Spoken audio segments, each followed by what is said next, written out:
நிறைவாழ்வு AG சபை வழங்கும் morning மன்னாவிற்கு உங்களை அன்போடு வரவேற்கிறோம்.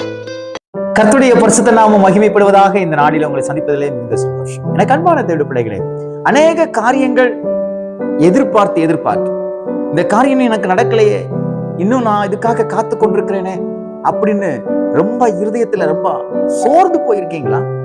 நான் ஒரு விஷயத்த ரொம்ப வருஷமா நான் எதிர்பார்த்துட்டு இருக்கிறேன், ரொம்ப மாசமா நான் எதிர்பார்த்துட்டு இருக்கிறேன், இல்ல சில வாரங்களாக நான் எதிர்பார்த்து கொண்டிருக்கிறேன், அது எனக்கு இன்னும் வரவே இல்லை அப்படிங்கிற ஒரு பெரிய கேள்வியோடு கூட சந்தேகத்தோடு கூட இருக்கீங்களா?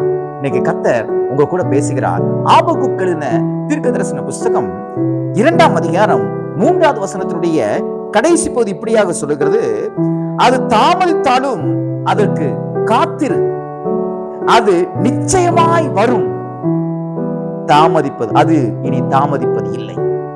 எவ்வளவு அற்புதமான வார்த்தையை கர்த்தர் சொல்லிட்டார் பாருங்க. நீங்க எந்த காரியத்தை குறிச்சு ரொம்ப எதிர்பார்த்து கொண்டிருக்கீங்களோ அது நிச்சயமாய் வரும், அது இனி தாமதிப்பது இல்லை.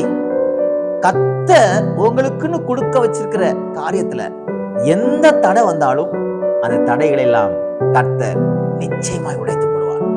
இதுவரைக்கும் தாமதிச்சிருக்கலாம், இதுவரைக்கும் காலங்களாயிருக்கலாம், நேரங்களாயிருக்கலாம், அல்லது வாரங்களாயிருக்கலாம், மாதங்களாயிருக்கலாம். ஆனால் கர்த்தர் சொல்றாரு, இனி நான் தாமதிக்க விட மாட்டேன். உனக்கு நான் என்ன காரியத்தை குறிச்சு வச்சிருக்கிறேனோ, உன்னுடைய இருதயம் எதற்காக ஏங்கிக் கொண்டிருக்கிறதோ அதை நான் நிச்சயமா செய்வேன், அதை நிச்சயமாய் தருவேன். பாருங்க, 1 சாமுவேல் புஸ்தகத்துல 1ஆம் அதிகாரத்தில் அன்னாளை பற்றி சொல்லப்பட்டிருக்கிறது.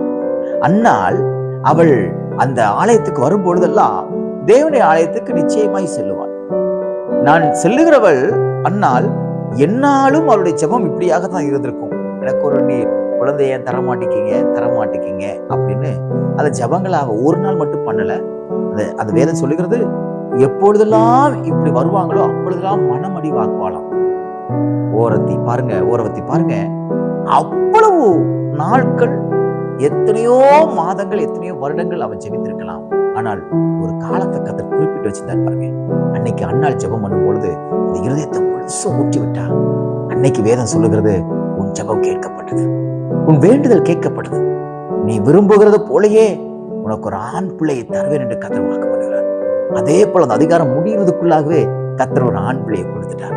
நன்றாக புரிந்து கொள்ளுங்கள், கர்த்தர் அதே போல இனி உங்களுக்கு தாமதிப்பதில்லை. இவ்வளவு நாள் நீங்க அழுதது போதும், இவ்வளவு நாள் நீங்க காத்திருந்தது போதும், இவ்வளவு நாள் நீங்க வேதனைப்பட்டது போதும். எல்லாவற்றுக்கும் ஒரு முடிவை கர்த்தர் தருகிறார். அது இனி தாமதிப்பதில்லை, நிச்சயமா வரும், நிச்சயமா வரும். உங்களுக்கு வர வேண்டிய பணம் வரும், உங்களுக்கு வர வேண்டிய ஆஸ்தி வரும், உங்களுக்கு வர வேண்டிய பேர் புகழ் வரும், உங்களுக்கு வர வேண்டிய வேலை வரும், உங்களுக்கு வர வேண்டிய துணை வரும், உங்களுக்கு வர வேண்டிய வீடு வரும், உங்களுக்கு வர வேண்டிய சொத்து பத்துக்கள் எல்லாம் வரும், உங்களுக்கு வந்து சேர வேண்டிய நகைகள் வரும், வர வேண்டிய பாத்திரங்கள் பண்டங்கள் எல்லாம் வரும். ஏனால் அது நிச்சயமா வரும்னு ஆண்டவர் வாக்கு பண்ணியிருக்கார். ஆகையால் விசுவாசியுங்கள், கர்த்தர் எனக்கு நிச்சயமாய் வர பண்ணுவார் என்று அதை எதிர்பார்த்து கொண்டிருங்கள். இனி அவர் தாமதிப்பதில்லை, அவர் நிச்சயமா உங்களுக்கு தருவார். இந்த நாள் தேவன் உங்களுக்கு என்று வைத்திருக்கிற எல்லா அற்புதத்தையும் பெற்றுக் கொள்கிற நாளாக தேவன் உங்களுக்கு மாற்றி கொடுப்பாராக. God bless you.